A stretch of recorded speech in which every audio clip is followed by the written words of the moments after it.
everybody. This is UGA Sports Live with Jim Donnan. My name is Radi Nabulsi. I'm joined by Dayne Young, and I am personally in Jacksonville, Florida for the Rivals 5-Star event. Rivals is proud to bring back the 5-Star event. There's 104 of the nation's best players here. 5 stars are walking around all over the place. High 4 stars are here as well. The internet, because we have so many guys pumping out videos and content, it's weak here. So if I fall off, that's my fault. But I'm glad to be back on the show. We had to punt last week, and there's a lot going on here. A great week for Georgia recruiting up to this point. A lot of stuff going on the last 2 weeks. So maybe we could touch on that. But we're at the half end of June. We're getting into July, August 1st or so will be fall camp. We're getting very close to actual football. So with that in mind, we're going to talk some Georgia football today. But, Coach, I got to go to you. You've been telling a lot of jokes lately, and our fans are loving it. Well, the biggest joke is me being on the show with my physical condition, but I'm trying hard. But I apologize for these shades, but they do look pretty good. So they do look good. I have a little issue with my something that I'll tell you about later. But anyhow, just perk me up here. Get you guys going.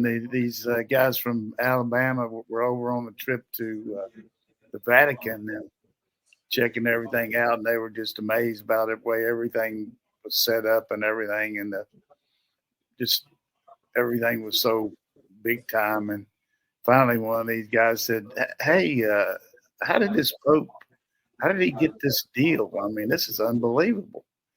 And the guide said, "Well, basically, he worked it out with the Cardinals." And the guy said, "It looks like the Giants would have done something like that for Willie Mays." So Willie Mays, one of my all-time faves, he and Mickey Mantle. I mean, I wouldn't even have a childhood without both of them. Some of those career numbers, Coach, for Willie Mays, look, I'm younger, I get it, but I just didn't even realize how great he was for so long. And then even some years that weren't counted that he would have probably had the home run record. Well, he and Ted Williams both served in the military. But the thing about Willie was I just enjoyed watching him play. He and Mickey Mantle, of course, I got to see Mickey Mantle live in 1951 in Charlotte in a game that the Yankees came up and played an exhibition game against the Charlotte team. And it was just big time for me. I mean, I'm 79. I remember like it was yesterday standing there with my dad. I was proud of my dad, the fact that he took me, and then sitting there watching Joe DiMaggio and Phil Rizzuto and Johnny Mize and all those guys. But that guy from Oklahoma, and you got to mention he's from Oklahoma now. I knew that was coming. I was waiting. I was going 5-4. Mickey and also Johnny Bench from Oklahoma. But anyhow, Willie Mays in the '54 series when he caught that ball over his head. I mean, it was unreal. But anyhow, we got a lot of football to talk about, and Georgia just had a tremendous month here of kids showing up, new players, recruits coming in for official visits, and now the coaches are taking a few days off, rightfully so, to get ready for the season. And but I'm glad to hear that you're down there with a high contingency of people covering these guys, and there'll be plenty of content on the Rivals site, which I know you're really fired up about, Roddy, because you've increased the way it looks on the and all the different things involved. So let's go Rivals. Yeah, the front page of the Rivals site looks brilliant. They had a few hiccups yesterday as they launched it, but yeah, they've invested a lot of new money into Rivals. So I'm very pleased with how it looks. I'm pleased with the brand launch. They've got us a bunch of new gear, so that Rivals logo. We got a deal with Oakley going on. I'm gonna try to swipe me some of these nice Oakley sunglasses they have down here, but they're giving out to these kids. These kids are getting a ton of gear while they're here. A bunch of Georgia targets are in the building or on their way here tomorrow. They will camp. But yesterday, what was it, the first day of the dead period, Georgia racked up. They get Dontrell Glover, the offensive lineman at Langston Hughes, and they get Isaiah Gibson. We have him as a 4-star. Some places have him as a 5-star. I'm sure we will reevaluate that, as will they. But a huge talent, a huge pickup for Georgia.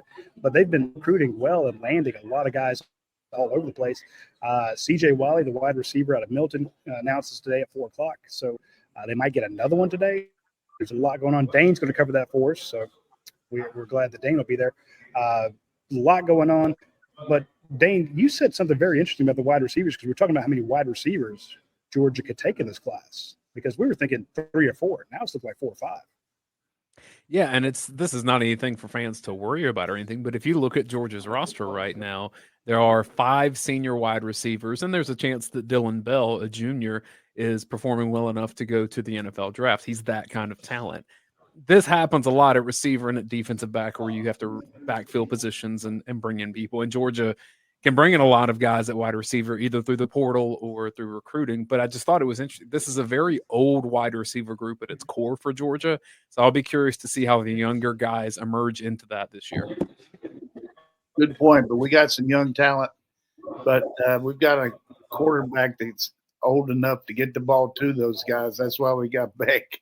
So it's going to be one of those years you just really get fired up about the potential, not only with the underneath stuff, but down the field, so explosive. Arian Smith is the number 1 deep guy, but they really do have a lot of different guys that can smoke it. Radi, you with us? I couldn't tell if your internet was hanging tough or not. Looks like it isn't. All right. No worries there. Right.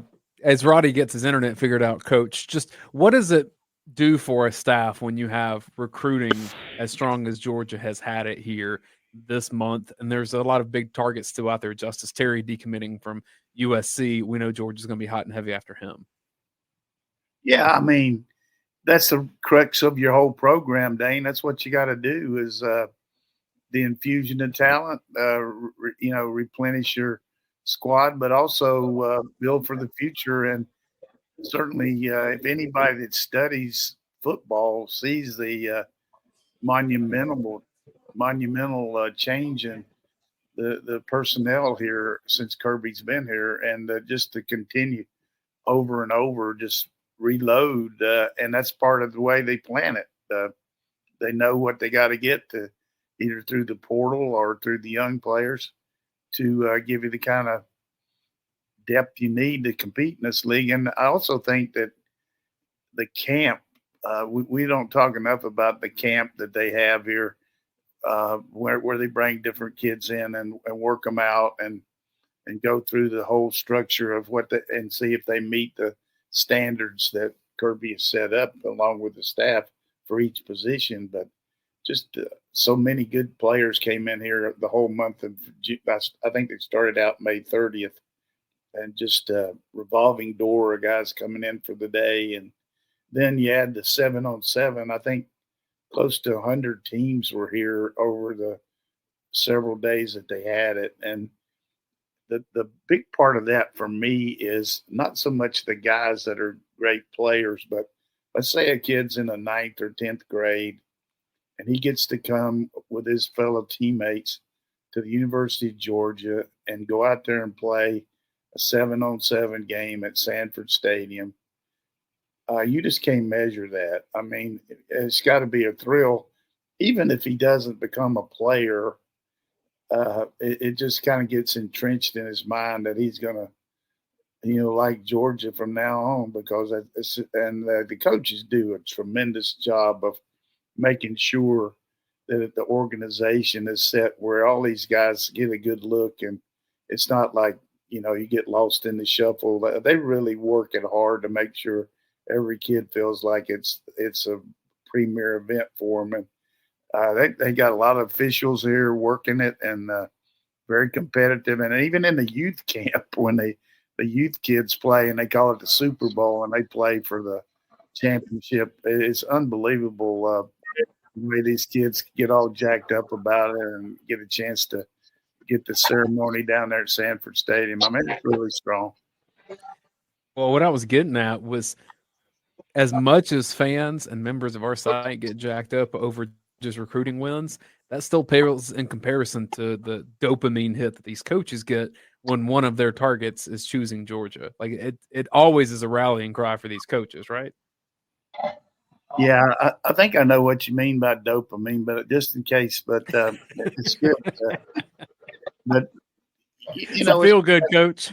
It's just like you close the deal. What say you're a salesman and you worked hard and you laid out a good plan and you got a chance for them to say yes and everything like that. And there's always a little bit of angst at the end that something might go wrong. But boy, I tell you, it's just very rewarding, and it's a two-way street. It makes the kid feel good. It makes the coach feel good because he knows that the family and everybody else are entrusting their young man to him as his coach and to Kirby and the staff here. So, recruiting to me has always been something that I really enjoyed it.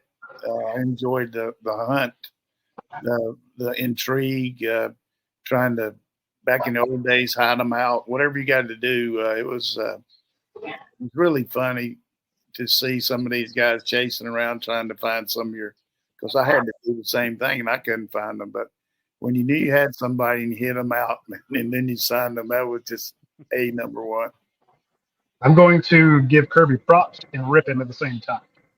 We used to be able to go to all the camps, the 7-on-7s, the offensive lineman, defensive lineman camps that Kirby would have on, even the little kid camps we wanted to.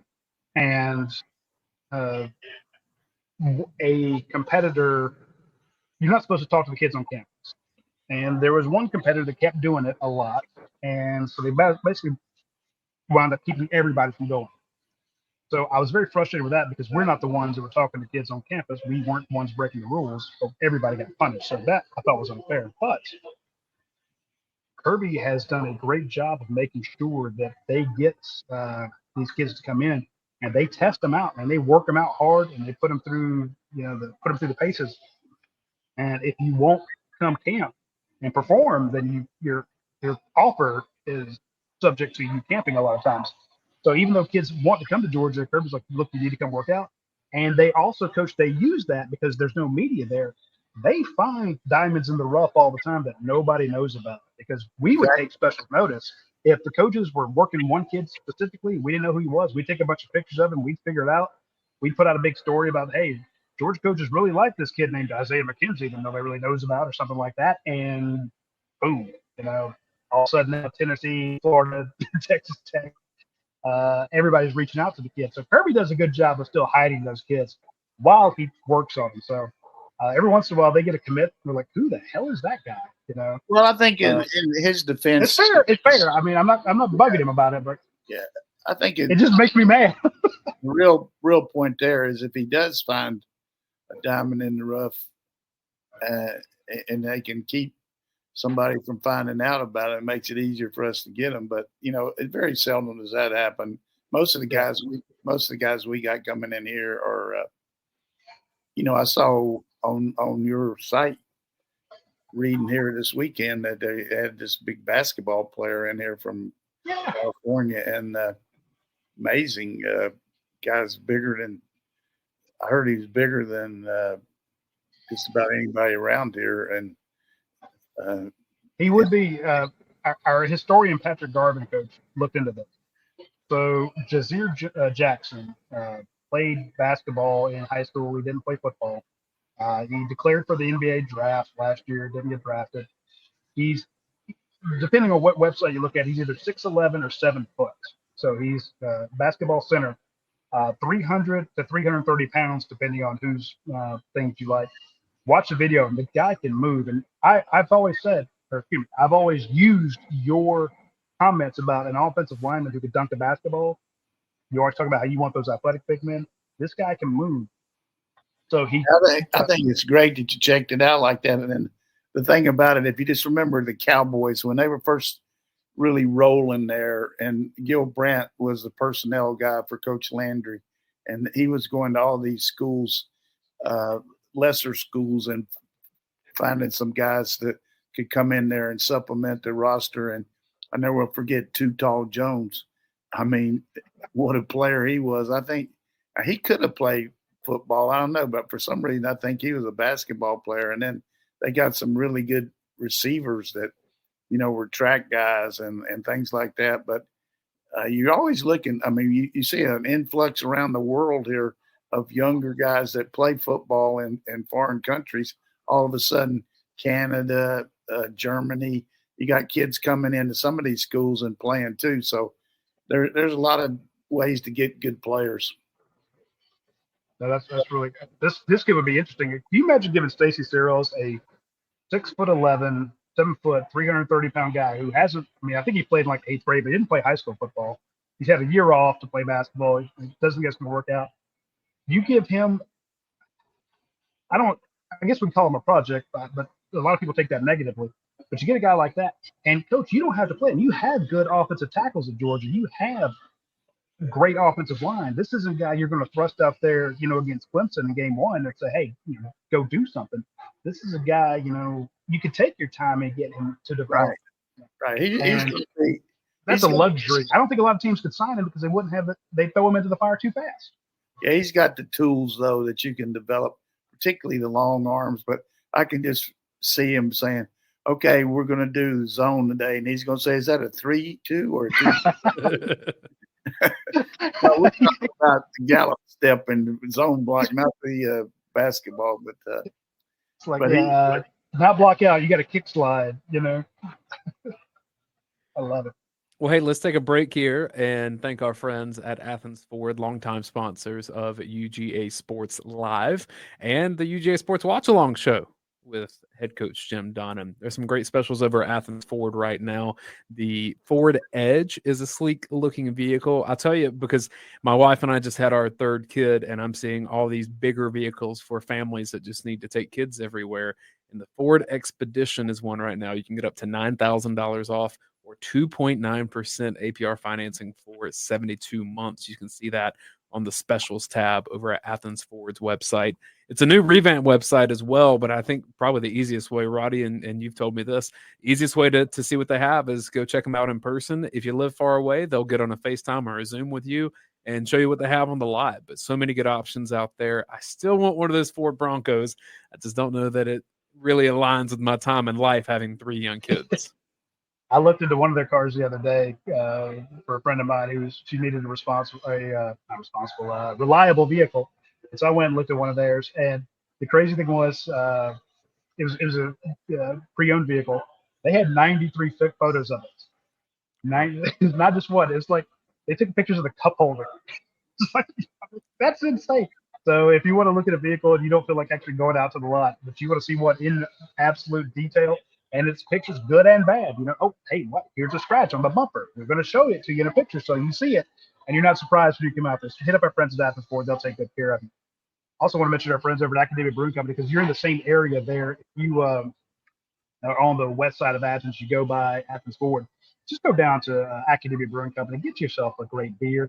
Get the Just Give Me All the Bacon beer they have. It's a perfect beer for any of their brunch items. It is a bourbon barrel-aged maple bacon coffee imperial stout. So they have some fun stuff over there. And of course, they have their nice lagers. It's summer, it's hot. They have some fantastic IPAs. The Hopperdesiac, of course, one of their all-time bestsellers. So check out our friends at Academia Brewing Company. You'll be glad you did. The folks out there are giant Georgia fans. They support the Bulldogs, so you can support them. You get great food and great beer. So hit them up when you get a chance. So I titled this episode, Which Superstars Will Emerge? And I'm basing this on if Georgia were to win a national championship. I've heard coaches say this all the time. Like, we know the top 10 players on this roster that can ebb and flow, but we know the 10 superstars that the NFL is looking at right now. There's a lot of guys on this roster with talent who are going to emerge and make a big difference for Georgia. If Georgia gets to the national championship, I've got 10 guys for you that I think can contribute to those efforts. I'm not saying they're going to go win a Heisman or anything, but these are players that I think can contribute to Georgia in very meaningful ways this year. I've got 5 on offense, 5 on defense. Coach was the quarterback, so I'm going to throw the offense ones out to him. And I just want your reactions to these players and their potential And I'll start, Coach, with Roderick Robinson. I think Roderick has made a big stride here, taking advantage of the fact that a couple guys weren't here in the spring, and he really is a different type back than we've seen here as far as just a pure size, but has pretty good quickness, and he's got good hands, and he's fluid. You just don't know with the emergence of ETN and with the other kid coming back off a knee, whether he's going to really be full go or not. But and then these freshmen that are in here, I heard those two guys can really fly. The two freshmen we got. So, but I think Roderick is a really good guy to be a team member and really contribute, whether it's short yardage or whatever it might be. But I'm glad we got him. Would he be like a Kendall Milton contributing type back? I don't think he's as fast as Kendall, but he might be, but he's loose. Everybody just sees him running over people, but he's got the good first step, and he's got a good motor too. I like the way he competes, and I think everything's ahead of him. Roddy, first one for you on defense. And I'll add, I didn't run any of these names by either of you. So audience, you're getting the genuine reaction. I need to get out my roster here, figure out who these guys are. Got no chance with Roddy, no cheat sheet there. He's going to be I'm going to toss you a softball. Stairwell, man, come on. I'm going to toss you a softball at first, though. We hear a lot about C.J. Allen. What about Raylan Wilson? Raylan Wilson. I mean, there was we heard such good things about him in the spring that I'm pretty excited about. That was his name popped up because we would ask, hey, who's really standing out? And the coaches and staff, they hate answering that. They absolutely do, because they're like, well, if we say one guy, then it's, the other guys aren't. And Coach points out all the time in the spring games, if one guy if the offense does really well, then the defense complains. But the first 2 weeks, remember they go about 5 weeks in spring, 3 practices a day. First 2 weeks, we kept hearing Raylan Wilson. And again, they were in shorts and stuff then for that first week, and then they put on the pads. The second half, I didn't hear as much. So I'm at a loss as to how much I expect him to contribute. I mean, it's a lot of players at his position. Got the talent, but I don't know. Coach, your thoughts on him? Yeah, I think he's just got to do it when the band's playing. He certainly does it in practice. And one of the good things about where Roddy is right now is if some girl in a mini skirt comes down those steps, it's going to be an unbelievable show here. Let's go. Man, to put a new label on the show at that point. No, but see, okay, that helps because, again, like I said, the first 2 weeks, heard a lot about Raylan Wilson. As they started getting into the scrimmages, I didn't hear as much. Well, we're okay. Let's keep it down to 45 seconds on them. Sticking at wide receiver from our earlier conversation, Coach Anthony Evans is one that's getting a lot of buzz after his G-Day performance. The thing about Anthony that I like is just the explosive ability, which was shown in the Alabama game. He's got such good first step and quickness, and to be a good punt returner, first of all, you got to have ability to catch the ball and be consistent, but also make the first guy miss, which he can do. And that's hard to do when a guy's coming full speed and you haven't really met your speed factor because you're gathering yourself to get going. But he's got extreme quickness, good hands, and has a real deep threat on top of it. The biggest thing with him is what you mentioned earlier is the guys in front of him. It's just going to be how quickly he can get in. But I can see some infusion into the game, but throw him some bubble screens or just get him the ball 2 or 3 times beside the kick returns because he's an explosive player. All right, Roddy, a lot of belly aching about the defensive line at Georgia last year. Not it was bad. It just was. It wasn't when it was when it had Jalen Carter, right? Spoiled. Yes. Xavier McLoud comes over from South Carolina, not getting a whole lot of chatter around the country. This was a stud recruit, and I'm curious if the change of scenery makes him one that can really emerge for Georgia. From what I heard, yes. And again, I'm not trying to, sugarcoat things or, give a positive spin on these guys. Again, I mean, with Wilson, a lot of guys ahead of him.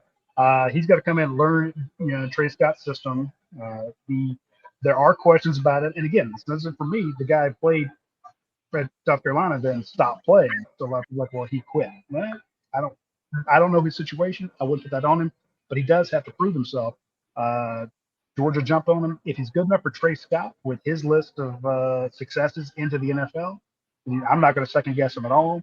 I'm sure that they did all their I dotting and T crossing and double checking and background stuff. Like, what really happened? Let's get your story and here are the expectations of Georgia. I did not hear one negative thing about him throughout the spring, throughout the summer. He is a stud recruit. He has the potential there, and we can talk about the guys ahead of him, but it's not like there's some big ringer out there. You're like, oh, well, he's not going to beat out Devontae Wyatt. He's not going to beat out Jordan Davis. There's not a guy like that. So to me, it is wide open. Jordan Hall's great. You got some seniors coming back, but if McLeod can play, McLeod will play. Yeah, what I like about him is from the standpoint of sometimes when things don't go right, it's a good learning process for you to understand what you're missing out on, and you don't want to have that same scenario happen. So you're going to be overly cautious of being coachable, of doing everything right and learning technique. So, the fact that these guys were at our place gave him this second chance, and he's got that opportunity, and he sees so many of our guys going on to the league, and he's got the big body. But I always felt like a guy like him is going to be better because of the people around him. He's not going to have to just destroy people at the line of scrimmage. He's just got to take on blocks and keep people off these linebackers and get in there and give us 20, 25 snaps, to keep everybody fresh and then be ready to really take over next year. But he's a good addition. Coach, this one I think a lot of Georgia fans are very high on, but nationally I don't know that he has quite the name recognition. Micah Morris on the offensive line, the potential with him to make a big difference for Georgia, pushing around other defensive lines. Yeah, easily one of the strongest players in the program, and a guy that's just kind of been a victim of having so many good players ahead of him. He's so talented that sometimes his motor doesn't run 1,000% maybe, and the coaches can't understand why. And I think that's just a little thing. There's not, but he definitely has grown up a lot, has matured, and his motor runs all the time. And he's got a really good contingent of players there in Fairchild and also Ratledge. That those three guards give us three guys that can play for anybody. I do want to point out that Coach called this years ago. I think we were at Brunswick Bulldog Club or someplace like that. And he was still in high school. And of course, they want to ask him about the local kid. He's like, I'm telling you, Mike Morris is going to be good. He's going to have to adjust to play at Georgia. I remember it's clear as day. Coach called him. Mike Morris. He's just stronger than Ajax. And that's for old people. That's the foaming cleanser, that is strong. Cut through anything. That's what Ajax would do. Right. Roddy, Gabe Harris kind of represents just the talent and depth at Georgia. Again, a stud recruit in the middle of that defense. What about Gabe Harris? I heard a lot of great stuff about Gabe Harris. When they brought in those three edge guys, outside linebacker, defensive end, kind of play him around, Gabe looks like he's going to rip somebody's head up. Very smart player. Definitely see him getting some action out there. You got Chaz Chambliss. How long can he? Definitely knows what to do. But you had those three guys that he was starting over because they were true freshmen. I think Gabe is going to be an absolute star going forward. I'm very excited about him. Damon Wilson, all those guys on the edge. I think that it's been a while since we've had the Azeez Ojulari, that guy who can just tear it up from the side. Of course, Jalen Walker can get out there and do some of that. But you just want a guy who's got the strength to take on those defensive tackles and the speed to get into the backfield. Give me Gabe Harris, or Wilson. I'm very happy with the potential that he does. And again, I think kind of like a Garris Jackson in that national title game. Just there's going to be one huge play that he makes. It may not, he may not make 14 catches in the game, but he makes one huge one.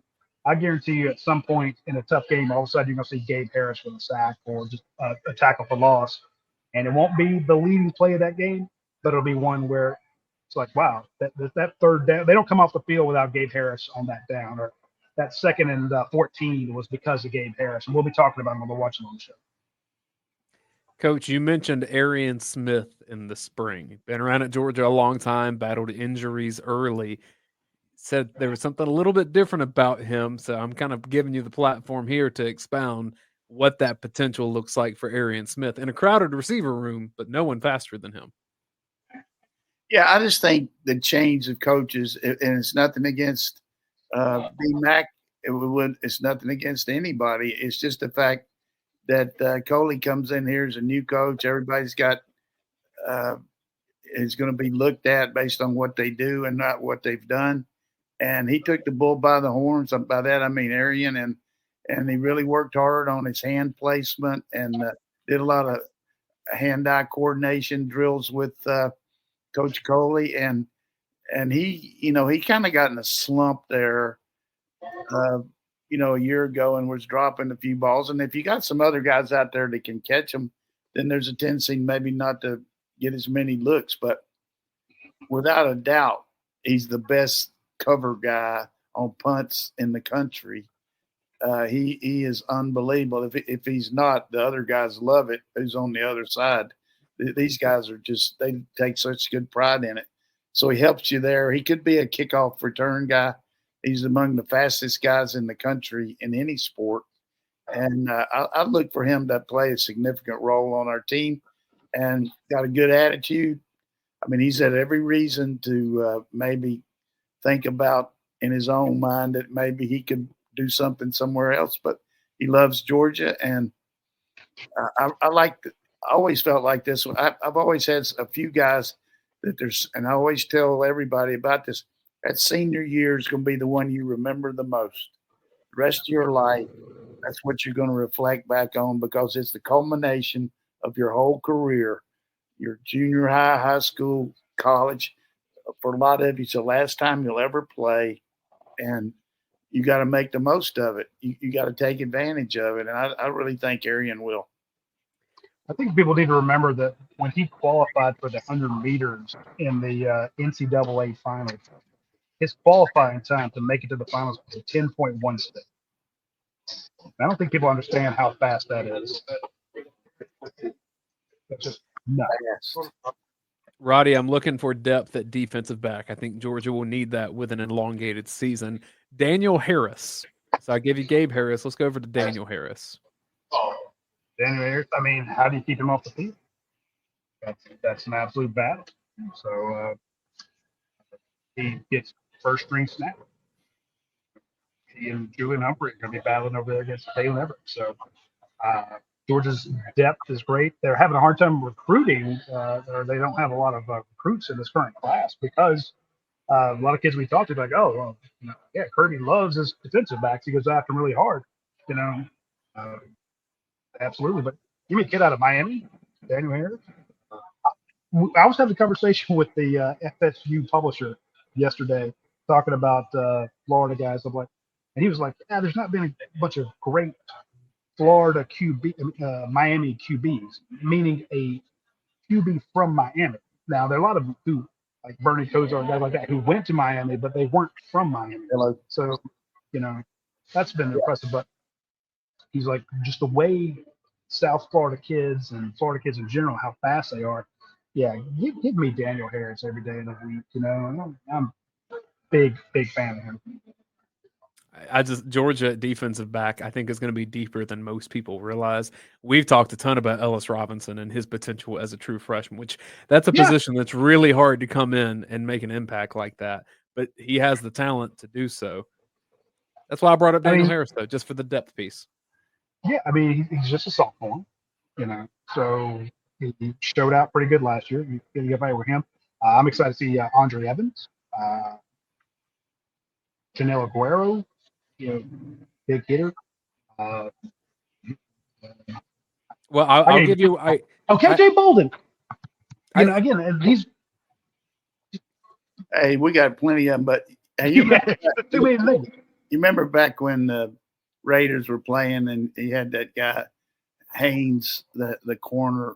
I can't Zabner Haynes or something like that.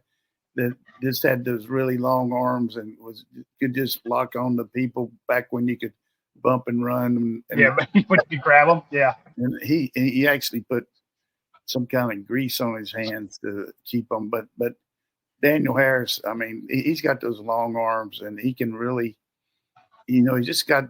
I like the fact that went through a little bit of a situation there where he wasn't sure whether he's going to stay or not, but he really did. I mean, he made a commitment, and it just shows you that they trust Kirby and trust the coaches, and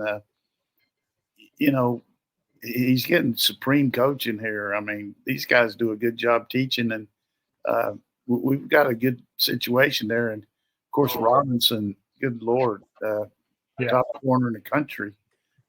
So you got 4 corners there plus the other guys, but the thing's going to help them. We got the linebacking core too, can really play pass. So you just can't work on the underneath coverage. You're going to have to throw the ball. To be a good football team, if any of you are coaching out there, you got to throw something to the outside. I mean, if you don't, they're not going to defend it. If you can't throw the ball laterally to the outside and then vertically down the field, people are going to stop the run on you just because of the way they put the influx of their defense. And so you got to be able to do that. And I think people are going to have to attack our outside because we're going to be really good in the covering these underneath routes. And just our linebackers are so good that I'm talking about big time. I'm not talking about, if you go to a movie, there's a marquee movie there. We got marquee linebackers. I'm talking about just not stronger than Ajax, stronger than bridge cable. I think if we were any other school, your first one, Dane, about like Rashawn Wilson, be like, well, he's your starting guy. And we have to talk about the fact there's so many ahead of him. I'm like, that's the coach is right. Your linebackers are nuts. We had an all-conference linebacker transfer to Kentucky. Yeah. So, that's a great point. And he's a good player, but and we got some freshman linebackers that are breathing down those guys' butts too. I mean, woo. So, one more on each side to wrap this, a transfer each. Coach, I'm looking for a tight end that's going to take some of the lion's share of what's behind from Brock Bowers going pro. Ben Yossi coming in from Stanford in the summertime. Seems like someone that's getting a little buzz right now. Well, he should. I mean, he caught 70-some passes out there for the Stanford team that really was struggling. First year new coach and didn't really have a very good offense. But here's the point. And you just got to trust Kirby and Hartley and Bobo. There's no way you're going to bring a guy in for 1 year unless he can make an impression on your team quickly. And you have certain needs, whether it's you got to have 2 tight end situation where he can be the alternate one on the other side, whether he can be a guy that can move out and flex out, and maybe play delt tight or play lucky tight. I mean, certainly these young guys are going to be good, those 2, but I think the fact that, the one kid had to have a medical disqualification hurt our depth a little bit. So, and this guy's got the attention. There's one thing for the coaches to talk about him, but when you go around over there and one of the personnel guys come up to you or just a manager or have you seen that kid from Stanford yet, Coach? I mean, that's happened to me like at least 3 times. And I haven't been over there nearly as much as I usually do because of this situation I got health-wise. But I'm just telling you right now, smart move by our staff and a smart move by the kid too. He's going to be thrown to by a great quarterback. He's in a system that's tight end friendly. He's in the best league in America. He's going to get showcased, and it was a good investment. I'm sure that he could have gone a lot of other, but he's investing in his career coming here, which is smart. He wasn't worried about who we had because he knows that if you're a transfer guy, you got to look at a lot of different ways. You got to look at what your chances are to play, but also to get where you need to go. And just to me, this was kind of the Smith-Barney deal of the year. It was one of those really good stock moves and enhanced our team and enhanced this kid. And Roddy, finally, I gave you go ahead. I don't get nearly as much insight as Coach does, but I've been known for doing the weekly tweet about the tight end, and Pierce Spurlin getting hurt just kind of broke my heart. Such a good kid. So there are people in the program that know I'm a big tight end fan, and I got from 3 different texts from 2 different people. This Stanford kid's really good. You're going to be doing weekly tweets about him. I'm like, okay. So, yeah, Ben's going to be something. I gave you the depth at corner. Here's one at safety that I just haven't heard a lot about because I think of the depth that Georgia has there. Jake Pope comes in from Alabama. Saw him in G-Day. Yeah, I have. To me, there's no downside to getting a Jake Pope. Okay, you get him from a good high school that you're always trying to pull kids from. So got him on the team. Some kids maybe played with him, wound up playing with him again. Or at least you can point to him. Hey, we've had kids with success from there. Went to Alabama. Georgia wasn't too heavy on him the first time. He knows the Alabama system. He knows the Georgia system. You need depth at safety. So to me, it's basically I don't say a can't lose situation, but if it works out, great. But I have no expectations for him. So if he gives you a couple plays, 5-10 plays, fantastic. I'm not expecting a lot from him. So to me, anything is a bonus. Here's the number one thing about Jake: knowledge of assignment. He knows the Georgia defense. He also has the same coach that he had last year at Alabama, who knows him inside and out. So that's a really big plus right there. So he can go in and not make any mental. He could make mental error, that's for sure, but he shouldn't. He knows what to do, and then he's great special teams guy. I mean, he's really a guy that can help your team. That we're going to use Malachi on special teams. There's no question about it. But if for some reason we could use him and maybe Malachi take a blow, I mean, it's worth it there just from that standpoint. And then you got Dan Jackson, the same thing, Mr. Special Teams. I mean, everything he does about it is great. So this is just another example of Kirby Paul Smart thinking about the future and doing it. Well, I wanted to do this because we talk so much about transfer portal and college football changes and playoff and media contracts. I wanted to talk about the players on this team and not just Carson Beck and not just Malachi Starks, but I wanted to go deep into this roster a little bit and see who are going to be the guys that can help elevate Georgia what it's trying to be. And I think these are some of them. This is our team, man. That's good. Hey, how about Daniel Calhoun? Make my mouth water. Daniel Calhoun, make my mouth water. Daniel Calhoun, make my mouth water. Let me make a note there. June 25th, Coach. Raving about Calhoun. He's been saying earlier than that. Go back to January 25th. I mean, he's been talking about Daniel Calhoun for a long time. But he did the same thing with Jordan Davis. Everybody's like, "Who? That fat North Carolina kid?" Yep. But Carter was the best one I ever came up with. Yeah. So anyhow, I was just going to ask you, Roddy, you going to get any good groceries down there? What's your plan on the eating? I will go to a place for dinner called The Real Ting, a Jamaican place. It is right above a wild club. It's a fun place to go. So if you're ever in downtown Jacksonville, go to The Real Ting, Ting, and get you some good Jamaican Caribbean food. I'm going to get some oxtails this afternoon. Looking forward to that.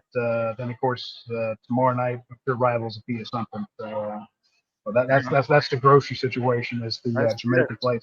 Good. Now, if I will have to feed all the guys that came down here. We have 5 other staffers here besides myself. And I guess I'll have to do that thing where, the boss takes them out to dinner. So we'll go get some good seafood out at Jack's Beach here in a bit. Get some oysters, man. Get some oysters. Oysters. Hopefully get some grouper, maybe some redfish. I like it. You know me, I love the seafood, Coach. So we're Jacksonville. We're right there on the Atlantic. So hopefully we get some good groceries in. Speaking of good groceries, I took a old country boy out to eat one time up in Asheville, North Carolina. I said, "Would you like a shrimp cocktail?" He said, "Coach, I don't drink." That's a good one. If you want a good meal and you're not in Jacksonville, you're not able to get some good seafood, hit up our friends at Europie. Today's Tuesday. It's Double Points Tuesday. So if you use the app, you'll get double points. Those points add up incredibly fast. Get you free pizzas, free wings, free drinks, free gelato. There's a Europie location in Jacksonville too, Roddy, just so you know.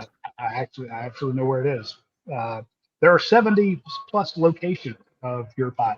So speaking of, if you're like, hey, I don't like my job anymore, I like to do something cool, you can open a Europie. They do franchise them out, and you'd be very smart to do so. I know a friend who was one of the greatest sports photographers of all time. He made a lot of money doing it.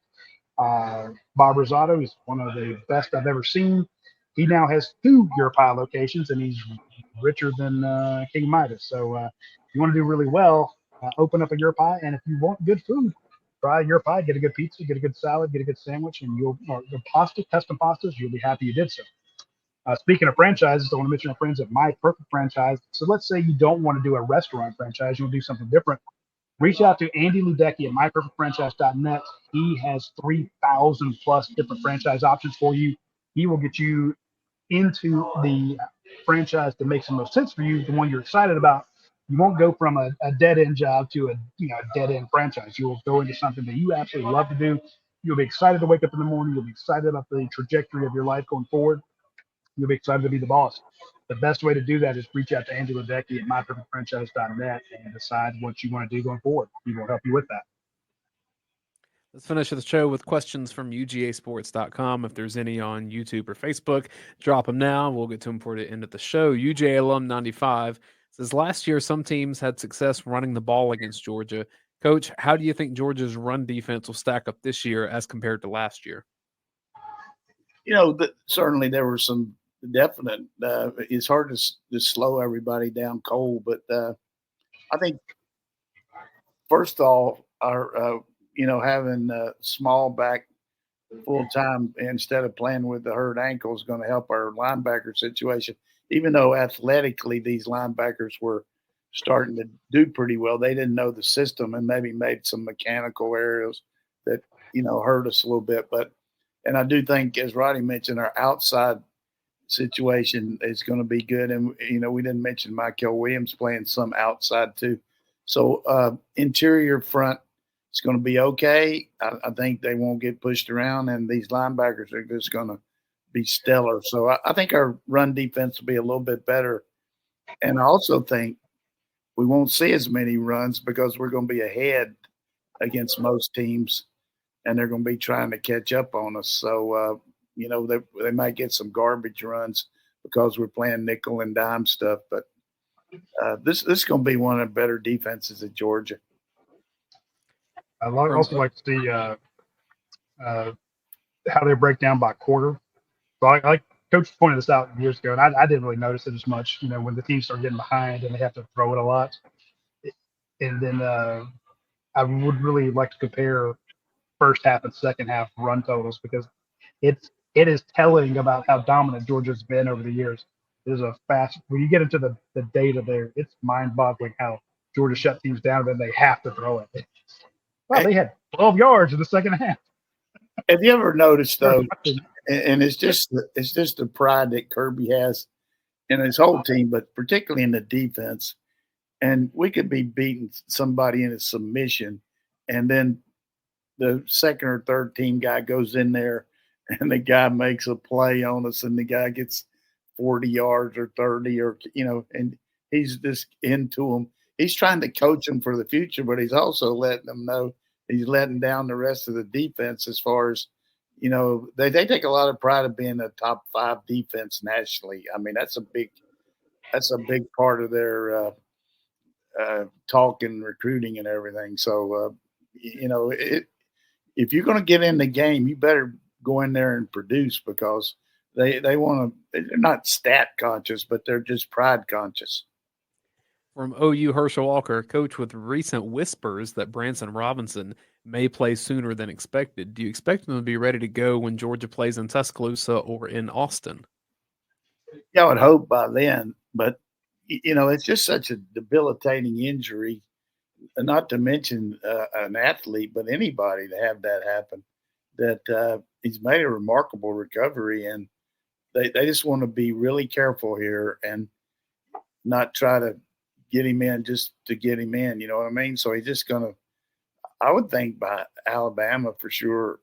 But I'm not the doctor and I'm not Ron Corson, but well, I'll tell you what, that's a powerful guy that's got really good speed. And not many people got a back that scored 2 touchdowns in a national championship game. I mean, that's what he did. I mean, didn't he score 2? I think he did. Yes, he did. He's also one of the strongest guys you'll meet. Good hands. He can be a superstar. But you're right. That's a tough injury to come back from. From Brett Goodell, Roddy, what's the difference between an official visit and a non-official visit, other than the official visit is something that Georgia pays all the expenses for? Is there a typical itinerary for either of these types of visits? Coach is the one that actually hosted a lot of these, but I'll give it a shot and Coach can correct me. Yes, Georgia is able to pay for your transportation to the school. They put you up, nice hotels. They treat you all the food and stuff. You can do a photo shoot. You can't do a photo shoot on an unofficial visit. They can do the tours and all that stuff with you, and then they can pay for your way to go home. There's a lot, have more meetings with, like, say, you're Justice Terry and you want to open a barber shop when you're done, and you want to open a trucking company. We'll say, okay, well, to really manage this, you need to, we got the Terry College of Business. They'll have the dean of the business school come sit down and talk to you, which shout out to all the administrators who make time to come and help out with the recruiting. These are teachers and professors that don't need to do this, but they do. So you got to give them credit for that. Unofficial visit, there is an itinerary, but it's more off the cuff, because the kid can just show up and say, hey, can you show me around? And they will. But again, it's on the student. It's on the prospective student athletes to come in, and he's got to pay his way there. Folks come, they have to pay their way.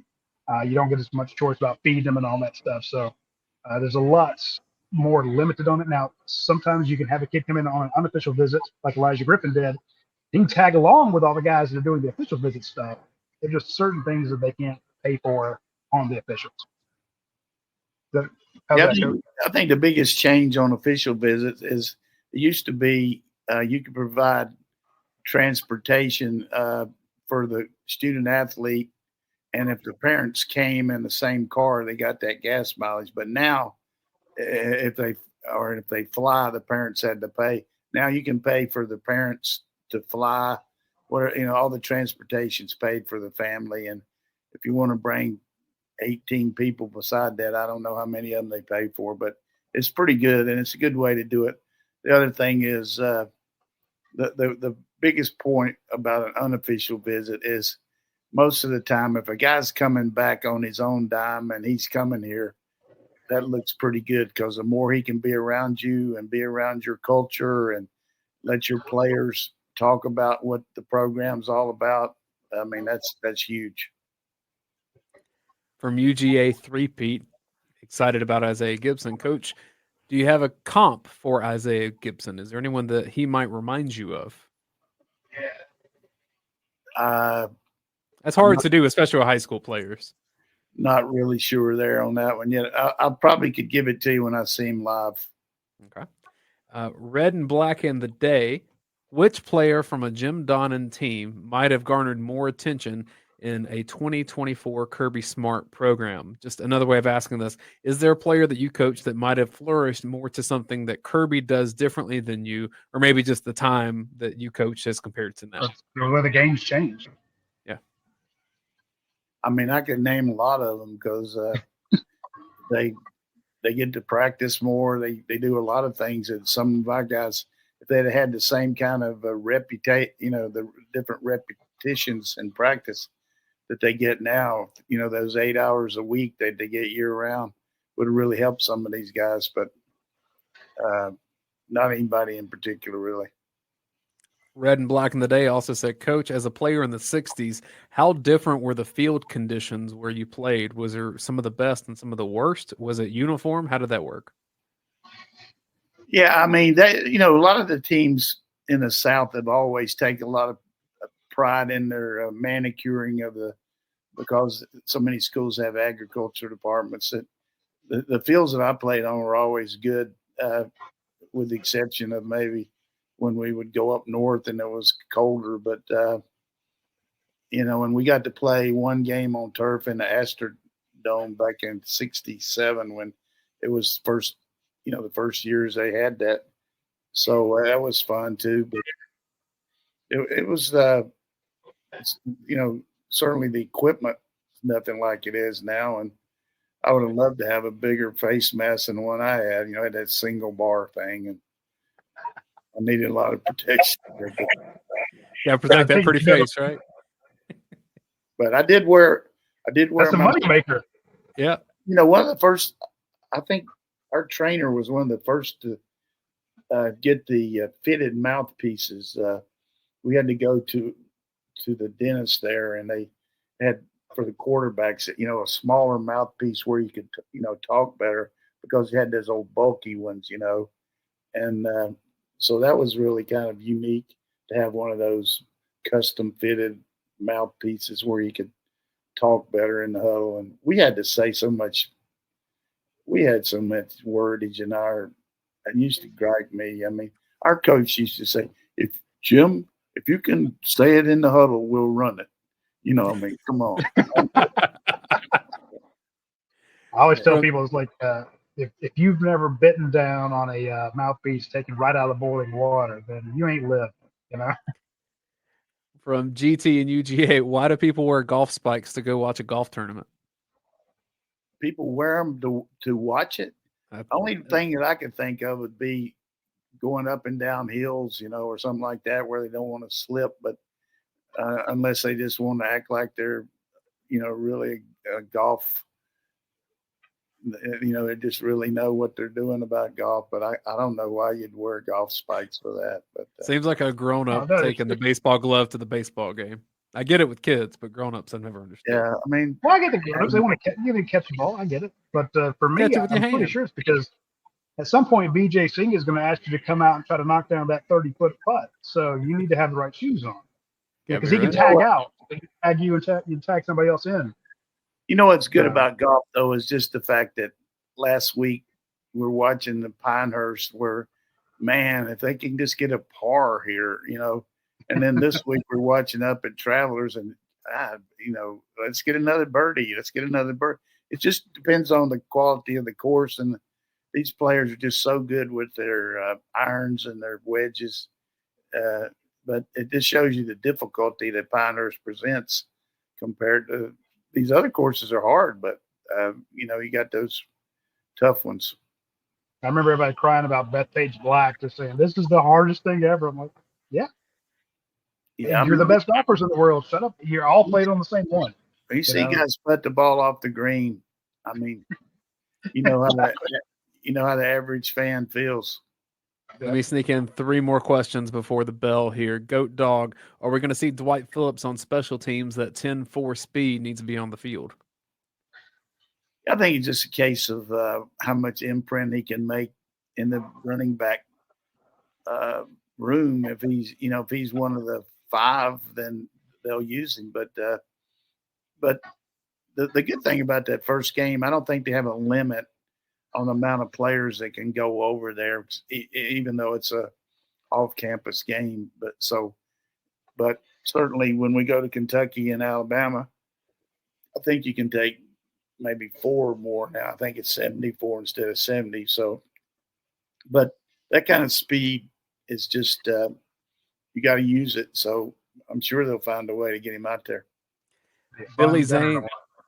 Billy Zane thinks that Georgia will have more speed at inside linebacker as compared to last year with a healthy Munden, with C.J. Allen, Raylan Wilson, a lot of stuff we've talked about. Do you think that Georgia will change coverages or alignments to take advantage of having greater speed, sideline to sideline?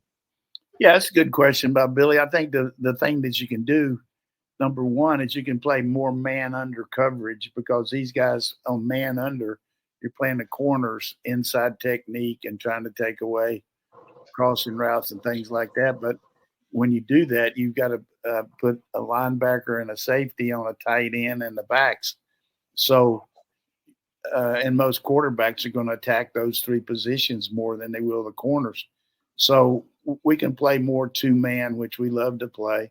And we can also use more pressure, which you play man coverage with pressure from the outside, either the safety or the nickel or inside blitz or whatever it might be. And the last thing would be some zone blitz where you show man coverage, but the guy doesn't necessarily blitz. He just drops off. So to try to screw up the protection. So I can see a myriad of different things that can be better, just because the ability, it kind of constricts you if your linebackers are not really good cover guys, because you got to be careful about letting them play man-to-man these NFL-type players in the SEC. Final question here, red and black in the day. Do you think the modern tennis game would be better if we return to using wood rackets, essentially reduce the overwhelming reliance on baseline and reintroduce the serve and volley? And for your information, he says, his 1970s era spec was a Wilson Jack Kramer autograph, 4.5-inch grip, catgut string strung at 65 pounds. Well, he had a good one there. I use a 4 5/8 Jack Kramer, and strung mine about 62. But I think it's just technology's taken over. But the athleticism that so many people are playing tennis that never did. It used to kind of be a country club sport where, by that I meant, there weren't as many places for people that didn't have money to play. There's a lot more out there, and I would hate to see us go back to that serve and volley thing, because although that's what I'm having to do now a little bit more, because I can't run like I used to. Matter of fact, I'm trying to just run it all, but I think certainly, and people don't want to hear much about it, but it's the fact that he gave it, I would say let's stay with these big rackets and go for it. There's a market adjustment too. A guy like Carlos Alcaraz is chipping and doing a lot of drop shots. So you get some version of a serve and volley with that kind of game. There's more up and back than there was 10 years ago. Oh, he can watch Wimbledon. You can see more of that right there. You'll see more of that in Wimbledon. I do this to annoy Roddy more than anything else. You do. I'm ducking out of here. All right, folks, that's all the time we have for this week's show. I need to hang up here and fire Dayne Young, get rid of it. Well, no, Dayne, you can cover C.J. White's announcement at 4 o'clock. And if he picks Georgia, you can keep your job. If not, just don't bother to come back. Got one more joke to go here. So this little country boy went in to buy a pair of shoes at Walmart, and all of them were really tight. He just couldn't find any to fit him. And finally the guy says, "Hey, why don't you try these with the tongue out? And he put them on. He said, "Feel too tight."